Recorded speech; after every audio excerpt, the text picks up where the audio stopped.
जी, अब हमारे जो क्वेश्चन रहेंगे वो बेसिकली किसके रहेंगे? मेमोरेंडम बैलेंस शीट के ऊपर रहेंगे, ठीक है ना। इसको समझाने के लिए एक पीछे से क्वेश्चन दोबारा ट्राई करते हैं, ज़रा समझना। वैसे तो खैर कुछ खास है नहीं। हाँ जी, अभी तक के क्वेश्चन में आप लोगों को एक इन्फॉर्मेशन ये दी जाती थी और एक इन्फॉर्मेशन ये दी जाती थी। आप इसे क्या कहेंगे और आप इसे क्या कहेंगे? बोलो। ये है इंफॉर्मेशन बिफोर डिसोल्यूशन, हाँ या ना? और ये है इंफॉर्मेशन अबाउट डिसोल्यूशन। बोलो, कह सकते हैं पक्का? अब इसके आगे क्या होगा क्वेश्चंस के अंदर? अभी तक ये बैलेंस शीट आपको दी जाती थी, अब आपको दो चीजें दी जाएंगी। या तो क्वेश्चन आपको क्या देगा? अच्छा, आपको पता जो बैलेंस शीट बनती है वो लेजर बैलेंसेस से बनती है। ये चैप्टर के स्टार्टिंग में बताया भी गया था। पर्सनल और रियल टाइप के लेजर इसके अंदर आके बैठ जाते हैं। तो क्वेश्चन आपको या तो लेजर बैलेंसेस दे देगा, और वो भी कौन सी डेट के? डेट ऑफ डिसोल्यूशन के। तो उन लेजर्स को इसके अंदर डाल के आप ये बैलेंस शीट बना लोगे। और अगर उसने लेजर बैलेंसेस नहीं दिए तो वो फिर और क्या देगा? वो देगा आपको सारी डिटेल, कब से लेके कब तक, यहां से ये पूरा, इस पूरे की इंफॉर्मेशन दे देगा आपको कि हमने जब बिजनेस शुरू किया था कितने पैसे लगाए, कितने पैसे निकाले, कितने और डाले, कितने प्रॉफिट कमाया, कितना लॉस उठाया। सारी इंफॉर्मेशन देके आपको उस कहानी को यहां तक लाना होगा। फिर उस कहानी की मदद से क्या बनाना पड़ेगा? बैलेंस शीट को खुद बनाना पड़ेगा। समझ आ रही है बात? या तो क्वेश्चन आपको लेजर बैलेंसेस देगा या फिर पूरी की पूरी स्टोरी दे देगा। तो दोनों की मदद से आपको बैलेंस शीट बनानी होगी। और जैसे बैलेंस शीट बन जाएगी उसके बाद तो फिर आपने सिर्फ क्या बनाने के लिए चलना है, ठीक है ना? आओ, ये पहला क्वेश्चन है आपके लिए। क्वेश्चन को मिलाओ पहले। ए, बी और सी रेशो क्या था? 4:3:3। और क्या कह रहे हैं? अच्छा, इस इंफॉर्मेशन के अंदर, इसी के अंदर आपको बैलेंस शीट की इंफॉर्मेशन भी दी है और बैलेंस शीट के बाद वाली इंफॉर्मेशन, दोनों आपने छांटना है कि कौन सी इंफॉर्मेशन अंदर की है और कौन सी इंफॉर्मेशन यहाँ की। ठीक है, चलो मेरी हेल्प करना, बताओ।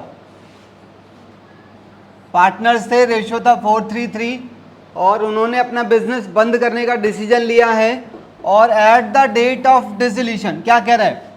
क्रेडिटर्स कितने हैं बताओ? अंदर की इंफॉर्मेशन की बाहर की? हाँ, तो क्रेडिटर्स यहाँ लिखवा दो, कितने के हैं? 16,800 के हैं। और पढ़ो।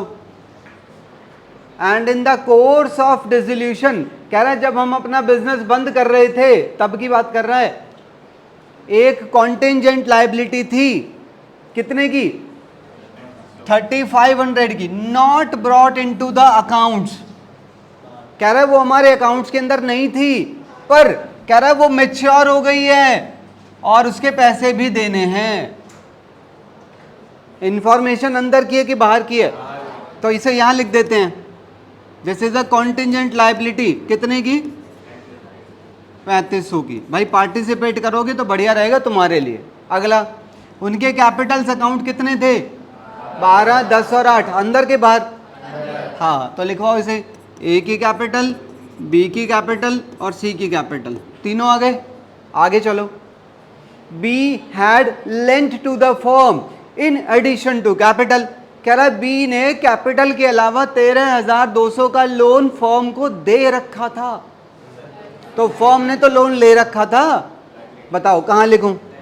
हाँ, तो यहां पर बी का लोन ले लो, कितने का?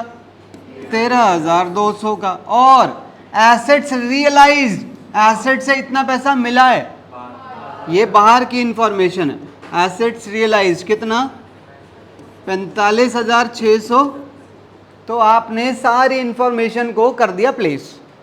क्वेश्चन मांग क्या रहा है? कह रहा है रियलाइजेशन अकाउंट वगैरह बना दो। अब बना देंगे, पहले बैलेंस शीट तो पूरी हो जाए। अभी बैलेंस शीट इक्वल ही नहीं है, अब मुझे दोनों साइड इक्वल करना पड़ेगा ना। अभी तक जितनी भी इंफॉर्मेशन है या तो लायबिलिटी साइड की है या फिर बाहर की है। तो इसे इक्वल करने के लिए आप इसका जो टोटल आ रहा है वो सारा टोटल आप यहाँ ले लोगे, इसे नाम दोगे सन्ड्री एसेट्स। मतलब इसी के अंदर बहुत सारी, एक बास्केट है, इसी के अंदर बहुत सारी एसेट है, हमें नहीं पता कौन सी क्या है और कौन सी कितने की है, हमें कोई इंफॉर्मेशन नहीं है। हमें सिर्फ इतना पता है एसेट्स का टोटल ये वाला है। और सबसे अच्छी बात, इन्हीं की रियलाइजेबल वैल्यू दे रखी है हमें। समझ आ रही है मेरी बात? जरा देखिए, इसे आप क्या नाम देंगे? Memorandum balance sheet. और मैंने बताया था मेमोरेंडम बैलेंस शीट का मतलब क्या होता है? When the balance sheet is prepared for a special reason it is called memorandum balance sheet. अब आपकी बैलेंस शीट रेडी है, अब आपने वही काम करना है जो आप नॉर्मल क्वेश्चन में करते थे। बस ध्यान रखना, इसमें से एक और एक ये वाली, ये दो इंफॉर्मेशन बैलेंस शीट के बाहर की है, ठीक है ना। जब आप रियलाइजेशन अकाउंट बनाओगे तो ये कहाँ जाएगा?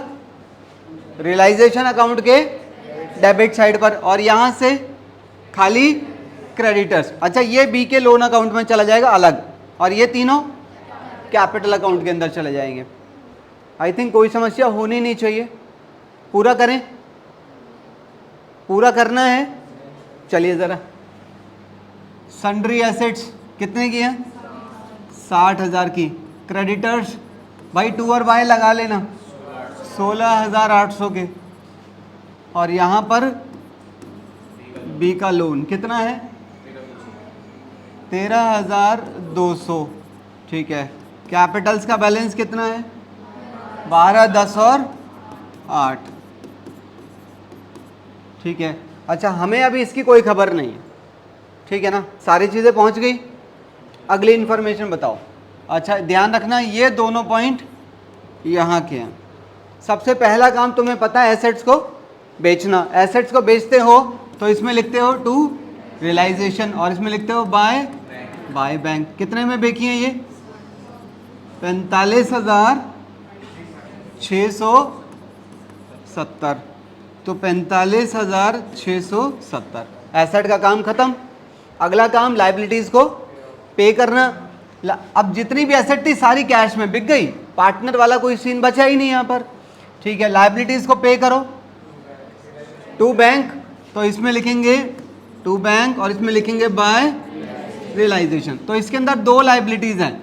क्रेडिटर्स को कितने दिए हैं? लिखा नहीं है, तो 16,800।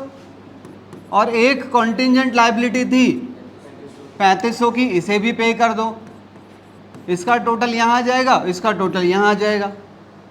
अगला काम, इसके अंदर से प्रॉफिट या लॉस निकालो। आई थिंक प्रॉफिट निकलेगा तो यहाँ ले आना, रियलाइजेशन के थ्रू बढ़ जाएगा।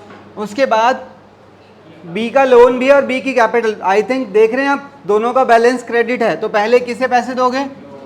इसमें लिखेंगे टू बैंक और बैंक में लिखेंगे बाय बी का लोन। उसके बाद इन तीनों के यहाँ पेमेंट कर देना, और यहाँ पर क्या लिखोगे? बाय ए, बी और सी। नॉर्मल है बिल्कुल। सारा गेम इसके ऊपर डिपेंड कर रहा है। आप इसे ठीक बनाओगे और इन्फॉर्मेशन को सही पहचानना है कि कौन सी अंदर कौन सी बात।